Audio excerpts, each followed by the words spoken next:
Olá, amigos da Solar TV, mais um Solar TV Entrevistas começando aqui. E hoje vamos falar sobre uma temática muito importante aqui, muito polêmica no mercado.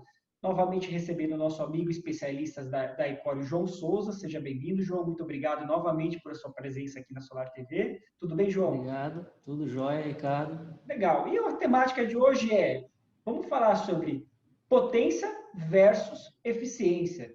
Eu lembrei até de um slogan: potência não é nada sem controle. E eu acho que isso. Eu lembro. E eu queria muito falar sobre isso, porque isso é uma temática que a gente pode abrir uma discussão bem bacana aqui com os integradores. E você, integrador, revendedor, parceiro de mercado, se você quer saber mais temáticas interessantes, manda sua sugestão, faz uma descrição e curte esse vídeo aí para a gente continuar produzindo material de conteúdo relevante para vocês. E aí, João? Potência versus eficiência, o que você me diz? Você me mandou essa sugestão, né? Então eu tive que fazer o dever de casa, né? Não é uma coisa muito simples, né? Então é até bom que a gente acaba aprendendo sempre mais, né? Então vamos lá. O que acontece?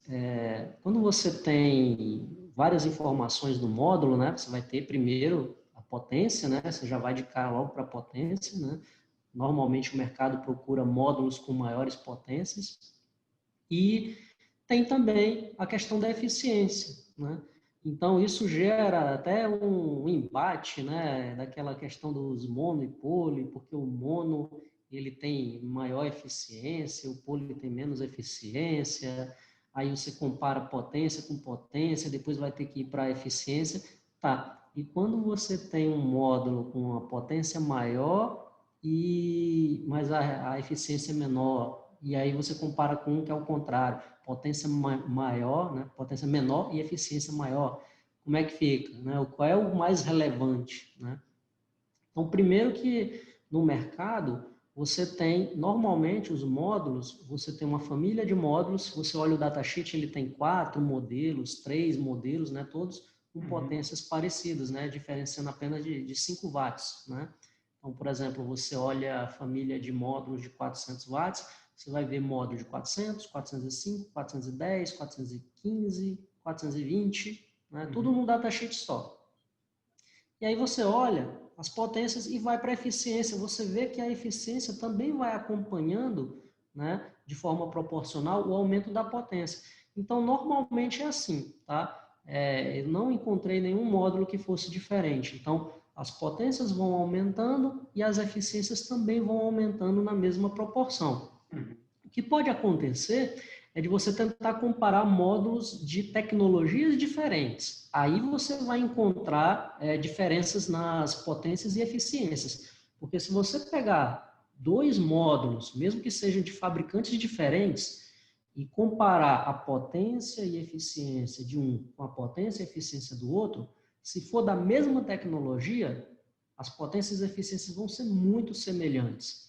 A diferença de eficiência de um para o outro vai ser muito pequena. Por quê? Porque muito provavelmente essa célula foi até feita na mesma fábrica. Né? Tem poucos fabricantes de células no mundo. Né? Tem muitos fabricantes de módulo. Mas fabricante de célula fotovoltaica não tem tanto assim. Tem empresas que fabricam a própria célula e o próprio módulo. Tem empresa que só fabrica célula, não fabrica módulo, né? E tem, lógico, a empresa que só fabrica o módulo, compra as células de um fabricante de célula e aí monta os módulos. Mas existe um controle de qualidade, tá? Então, no final, quando você vê aquelas famílias de módulos todas no mesmo datasheet, é porque o fabricante ele fez vários módulos e no final, no teste de qualidade, ele fez as comparações. Ele faz um teste de quanto aquele módulo deu de potência nas condições de teste padrão. E aí ele vai selecionando. A tolerância normalmente é de 5 watts. É por isso que 405, 415. Por que aquele módulo de 405 é de 405 e o de 400 é 400?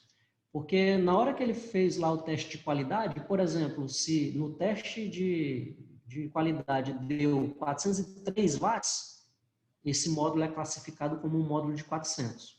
Se ele deu 406, ele é classificado como módulo de 405. Então, tem uma tolerância de 0 a mais 5 watts. Então, tudo que ficar entre 400 e não chegou a ser igual a 405, é tudo classificado como módulo de 400. Tudo que deu entre 405 e não atingiu 410, é tudo classificado como módulo de 405. Legal. E aí é feita aquela família de módulos. Então, é no processo de qualidade, no controle de qualidade, que ele define aqueles módulos de 400, 405, 410, né? E por aí vai. Então, você não tem muita diferença assim, de eficiência de uma célula para outra, porque existe um controle de qualidade no final. Tá, bacana. E aí, quando a gente fala assim, né, por que que alguns países preferem comprar módulos de maior potência? Porque às vezes ele tem problema de área mesmo, né?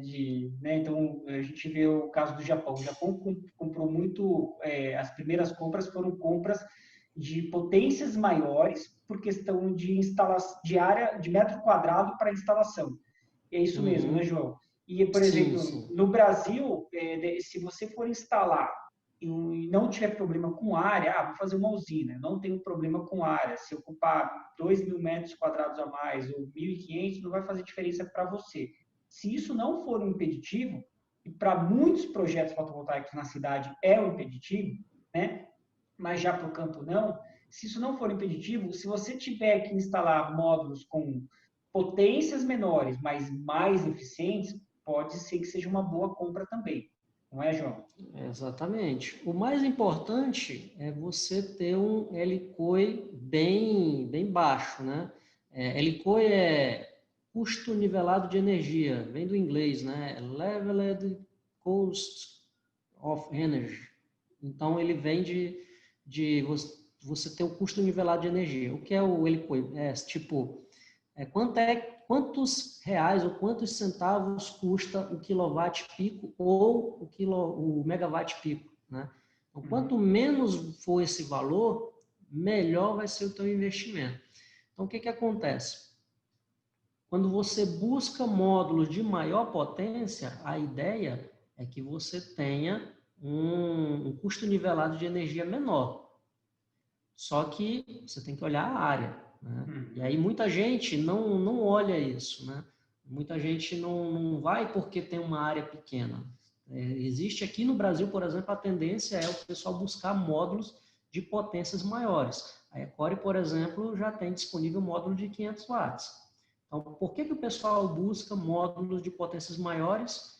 Não dá nem para dizer que é por conta de área. Muitas vezes sim, tá? Mas parece que já é uma cultura do brasileiro buscar módulos de potência maior. Mas nem sempre o módulo de potência maior, ele tem o real por quilowatt-pico melhor. Normalmente os módulos mais novos, eles são mais caros, né? Então, se você pega, por exemplo, o módulo de 340 watt-pico, você tem que pegar quanto de quilowatt-pico e quanto é que custa o módulo. Então, pega quantos centavos por quilowatt-pico eu estou pagando. E aí você compara. Se isso não é um problema, se você não tem problema de área. E aí você vai pegar o que tem o quilowatt-pico mais barato. E aí vai ser mais vantajoso. Agora, quando você tem um problema de área, aí o ideal é você ir para módulos maiores, porque aí você consegue ter maior potência numa mesma área. Você vai pagar mais caro o quilowatt-pico, mas é lógico, o que é mais caro? É terreno ou é módulo? No Brasil, se você for pensar num prédio comercial, o metro quadrado, sei lá, no centro do Rio de Janeiro, né, é muito caro. No centro de São Paulo, é muito caro. Então, a não ser que seja, como você falou, né, numa fazenda, onde você tem área, terra Aplicações disponível. diferentes, exatamente. Exatamente. Agora, é interessante, né, que você falou, o consumidor, ele é induzido, às vezes, a pensar por um módulo de maior potência. Então, assim, quando você vai vender um sistema, né, muitos integradores falam só da potência e não da eficiência. E falam, olha, eu tenho módulos de 450, eu tenho módulos de 500. Claro, que é o que o João falou. Normalmente, a curva da potência sobe junto com a curva da eficiência. mas nem sempre. Precisa entender isso muito claro, tá? Porque às vezes você está comparando tecnologias que você tem um módulo de potência menor com mais eficiência, né? Então tem Uhum. vários fatores importantes além da potência, correto, João? Sim, sim. Se você pegar módulo policristalino, monocristalino, de silício amorfo, que é uma das primeiras gerações ali, você vai encontrar módulos com maior eficiência. Vai ser o de silício amorfo, depois o de silício policristalino, depois o de silício monocristalino. Mas depois disso vieram os PERC, e aí você tem monoperc, poliperc, né? Tem de heterojunção, tem os de filme fino, aí já dentro de filme fino, até aqui eu falei de silício, né? Silício amorfo, policristalino e monocristalino, isso tudo é silício. Bifacial. Ainda tem os de filme fino, aí pode ser bifacial, né? Ou uma face apenas, mas isso tudo de silício cristalino. Quando você passa para filme fino, aí você vem telureto de cádmio, arseneto de galho, né? Então, são outras tecnologias. Então, quando você tem que comparar uma tecnologia com a mesma tecnologia. Tá? Mono tradicional com poli tradicional. Monoperc com poliperc. E por aí vai. Né? Quando você começa a comparar tecnologias diferentes, aí você fica sem uma base de comparação. Né? Você pode encontrar um mais eficiente do que o outro, mas com qual tecnologia? Aí você perde, você está comparando banana com maçã. Né? Exatamente. Agora, a questão da garantia linear, né, de produção de energia, isso está ligado diretamente à eficiência?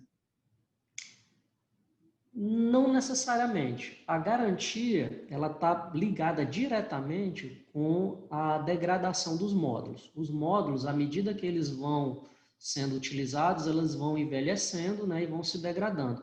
Então, é uma característica natural do módulo que quanto mais você usa ele, menor vai ser a potência de saída dele. Então, um módulo de 330 vendido hoje, daqui a 10 anos, ele não vai mais dar 330, ele vai dar 250, 290, varia muito, tá? Isso é bem imprevisível, tá? Normalmente a degradação é assim, até 2% nos 2 primeiros anos e depois você vai perdendo tipo 0,5% ao ano. É o máximo que dá para você estimar, tá? De perda. E aí o que é que faz os fabricantes? A garantia contra defeito de fabricação é 10, 12 anos, 15 anos, varia de fabricante para fabricante. A garantia de 25 anos é garantia de desempenho. Ele vai te garantir o quê? Que daqui a 25 anos, esse módulo vai se degradar no máximo 20%. Então, ele vai... Se eu tenho, por exemplo, um módulo de 400 watt-pico, ele vai perder só no máximo 20% disso ao longo de 25 anos. Né? Então, é isso que é a garantia. E aí, hoje, tem alguns fabricantes ali que dão garantia de 30 anos também, né? Você está encontrando agora garantias diferentes, né? De 25. É bom falar isso, né? Porque normalmente fala por aí, sistema de garantia de 25 anos, vida útil 25 anos. Calma. As garantias de módulo são 10, 12 anos por aí. Contra defeito de fabricação. Contra defeito de fabricação. Desempenho, aí é 25, 30, varia de fabricante. Né? Inversores, a mesma coisa. Né? Então, vida útil pode ser qualquer número, né? Mas o que é certo mesmo é garantia. Garantia. Porque o mais importante é quanto esse módulo vai performar no seu sistema, né? Ninguém compra um módulo para olhar, nossa, que módulo bonito, eu gostei desse módulo, vou pôr no telhado. Não, você compra porque você quer colher a energia que você vai produzir ali. Então, essa energia vai ser por quanto tempo? Então, isso é importante, você ficar atento à questão do datasheet mais além, né? Não só olhar potência, eficiência, dados superficiais, e sim quanto que esse fabricante está me garantindo, qual que é a bancabilidade desse fabricante, correto? Então, tem várias coisas aí que a gente precisa ficar atento. Uma coisa que fica como curiosidade, né, e que você não encontra no datasheet dos módulos, é que a eficiência ela também varia em função da temperatura. Então, por exemplo, um módulo fotovoltaico instalado no Ceará, ele vai ter uma eficiência, e o mesmo módulo fotovoltaico instalado no Rio Grande do Sul vai ter uma outra eficiência por conta da temperatura, né? Eu digo isso quando tem temperatura diferente. Sei lá, módulo com 30 graus de diferença para o outro módulo que está lá no Rio Grande do Sul, né? Então, ele vai ter diferença de eficiência. Aquela eficiência que está lá no datasheet é para a temperatura da célula igual a 25 graus Celsius. É para irradiância de 1000 watts por metro quadrado. Massa do ar de 1,5. É para condições de teste padrão, da STC. Quando você coloca isso em campo, tá? Quanto mais a temperatura aumenta, a eficiência vai diminuindo. Isso. Se potência, é fácil de você sabe isso fácil, porque tem no datasheet um coeficiente relacionado à potência, coeficiente de temperatura relacionado à potência. Ele te dá quanto você perde de potência a cada 1 grau Celsius que eu aumento acima dos 25 graus. Já para eficiência não tem, mas acontece. Tá? Para cada 1 grau Celsius que aumenta a temperatura da célula do módulo, a eficiência também vai diminuindo. Uma dica aí é colocar um guarda-chuva, se ele estiver muito quente, em cima do módulo. É brincadeira, né, João? Não, mas aí não tem como fugir, né? Você perde eficiência, não é tanto quanto você perde de potência, né? A potência é bem mais afetada pela temperatura, provavelmente por isso que essa informação não está no datasheet, né? E aí, como eu falei, se você está comparando as mesmas tecnologias, aí não vai fazer diferença você comparar eficiência ou perda de eficiência, porque é basicamente a mesma coisa. Você não tendo 2 módulos de mesma tecnologia, você não faz muito sentido você comparar a eficiência. É melhor você ir mesmo para comparar potências. E aí, é que nem a gente já falou aqui. Eu ter uma potência maior ou menor depende muito da minha aplicação. Se eu não tenho um problema com espaço, eu vou pegar quantos reais ou quantos centavos por quilowatt-pico eu estou pagando por aquele módulo. Eu posso ter um módulo de potência menor, mas se o quilowatt-pico dele está mais barato, eu posso comprar ele. É a minha opção, né? É a opção do cliente final. E se você tem pouco espaço e não tem espaço suficiente para colocar módulos de 330, por exemplo, não, bota módulos de 500, módulos de 400, porque aí eu consigo, naquele espaço, produzir mais energia. Aí eu estou priorizando o espaço disponível do meu cliente. Aí você esquece a parte do real por quilowatt-pico. Então, vai depender muito da sua aplicação, se você vai priorizar ou não determinada potência, né? Então, é uma decisão de projeto, né? Não é uma coisa simples. O projetista ele tem que analisar a situação, analisar as condições, né, os requisitos de projeto, dar a melhor solução baseada naqueles requisitos. Eu não tenho muito espaço disponível. Beleza, então o requisito de projeto é entregar maior potência no menor espaço disponível. Aí ele dá uma solução. Por isso que eu falo, um bom projeto pede um módulo. São coisas diferentes. Se você tem um bom projetista, você faz um estudo adequado de custo-benefício e coloca tudo na balança, não é tudo padrão. Para cada projeto, eu vou usar todos os mesmos módulos. Não, você vai trabalhar com módulos diferentes a cada projeto. Legal. Sim. Agora, João, um assunto que é interessante também, reposição de módulos é um problema sério, né? Por quê? Às vezes você tem lá uma instalação com 5, 7 anos já de vida útil. E aí, claro, que se você voltar 5 anos no tempo, você não tem módulos de igual potência que você tem hoje, né? E aí, como repor esses módulos se acontecer um acidente, por exemplo, né? Como a gente já viu no Rio de Janeiro, bala perdida em módulo. E aí, como é que eu faço isso? Ou aconteceu alguma coisa no módulo que você instalou e você precisa repor. Como é que você vê isso, João?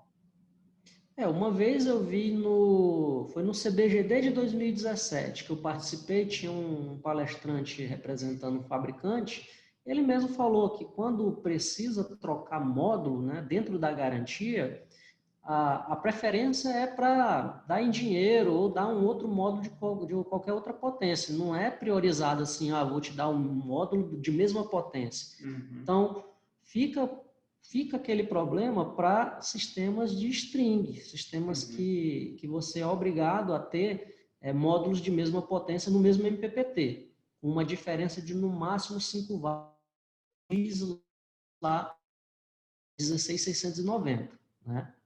Por quê? Para evitar problemas na instalação, de corrente reversa, incêndio, essas coisas. Então, tem os requisitos. Aí, a gente vê muito em grupos de WhatsApp, né, da área, né, o pessoal perguntando, alguém tem módulo, sei lá, módulo de 270 watts aí em estoque e tal? Por quê? Porque provavelmente aquele instalador, ele teve um problema com o módulo, né? Ou danificou, ou foi roubado, ou quebrou, enfim. E ele precisa trocar por um módulo de mesma potência, senão ele vai ter que trocar a string inteira, né? A string inteira, exatamente. Se tiver dentro do mesmo MPPT, tudo que está dentro do mesmo MPPT precisa ter as mesmas características, né? Ou bem próximas. Exatamente. E aí é aquela correria, né? Porque atrás fica complicado de módulo. Você trocar uma string inteira. E aí fica aquela correria procurando. Se você não tem, ou você vai atrás, né, com alguém que tem estoque, ou você vai ter que trocar a string inteira. Não tem jeito. Isso para sistemas tradicionais de string. Tá na NBR 16690, os requisitos, né? Então, dentro do mesmo MPPT, os módulos eles têm que ter a mesma potência, as mesmas características de corrente, de tensão. Os parâmetros, né, do datasheet do módulo, eles têm que ser muito semelhantes ou iguais, né? Vai estar escrito direitinho lá na 690. De potência, por exemplo, a tolerância máxima é 5 watts. Mais do que isso não pode. É pouco? Não, podia ser mais? Lembra que a gente acabou de falar da degradação dos módulos. Eles, com o tempo, eles vão, né, mudando a sua potência máxima, vai diminuindo. Então, se você tem um módulo que há 5 anos ele era 330, hoje, né, 5 anos depois, ele vai ser 300, 290. Aí, mesmo que você coloque outro módulo de 330, já existe uma grande diferença de potência ali, né?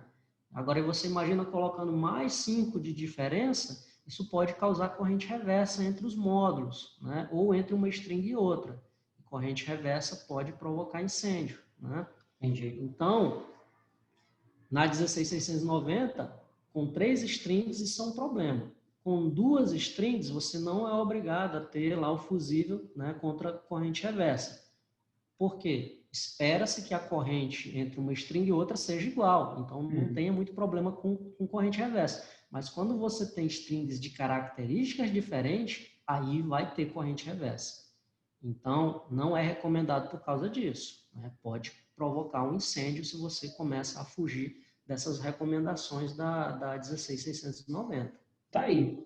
Então não adianta também pensar assim, né? Eu vou calcular no meu projeto, comprar 2 módulos e deixar de estoque. Não adianta, né, João? Porque É complicado. vai baixar a potência ao longo dos anos, também não vai fazer muita diferença. A tecnologia MLPE já faz uma diferença, porque daí eu vou limitar a troca individual, eu conseguiria fazer sem problema nenhum. Né? Essa parte de fazer estoque, a gente viu muito nos estádios da Copa, né? Os estádios que tiveram sistema fotovoltaico, Mineirão, por exemplo, teve estoque de módulos justamente para troca. Só que aí, mesmo que, sei lá, foi em 2012, já tem 8 anos, né? Não adianta, eles já estão bem, a diferença de um para o outro já é bem grande, né? Então, não vai adiantar muito, né? E aí, uma das soluções para você, não quero ter problema com troca de módulo. Microinversor é uma opção, né? Microinversor com um MPPT por canal, né? Então, o microinversor da AP Systems, por exemplo, são 4 MPPTs ou 2 MPPTs. Né? Se eu tenho um inversor de 4 módulos, são 4 MPPTs. Um inversor de 2 módulos, são 2 MPPTs. Eu posso colocar módulos diferentes, ali não tem problema. Microinversor que tem Um MPPT para 2 módulos, você tem que trocar os dois. Tá? Não pode deixar diferente. A mesma coisa para o otimizador da SolarEdge. O otimizador 2:1 é um MPPT para cada 2 módulos. Quando você troca módulo, tem que trocar os dois do mesmo otimizador, tem que ser iguais. Então, se você teve problema em um, o ideal é você trocar o par. Né? Tá. Troca o par, para Agora, não ter mismatch entre os dois módulos. No caso, por exemplo, da P-System, eu tenho esses novos microinversores que eu coloco 4 módulos. Eu tendo lá um problema daqui a 7 anos em um módulo. Eu troco só um sem problema nenhum. Sim, sem problema nenhum. Você pode ter, você pode instalar hoje, se quiser, botar um microinversor, o QS1, por exemplo, são para 4 módulos. Você pode colocar um módulo de 330, outro de 335, um de 340, um de 360. Pode misturar, que não tem problema, porque cada um está com a sua produção individualizada. Então, não tem problema nenhum. Você pode participar de um leilão de módulos e montar seus módulos sem problema nenhum. Aproveita o leilão de módulos aí com módulos baratos, né? Bom, pessoal, isso, claro, é uma brincadeira. A gente está aqui, né, para entender mesmo a diferença, né, de potência e eficiência.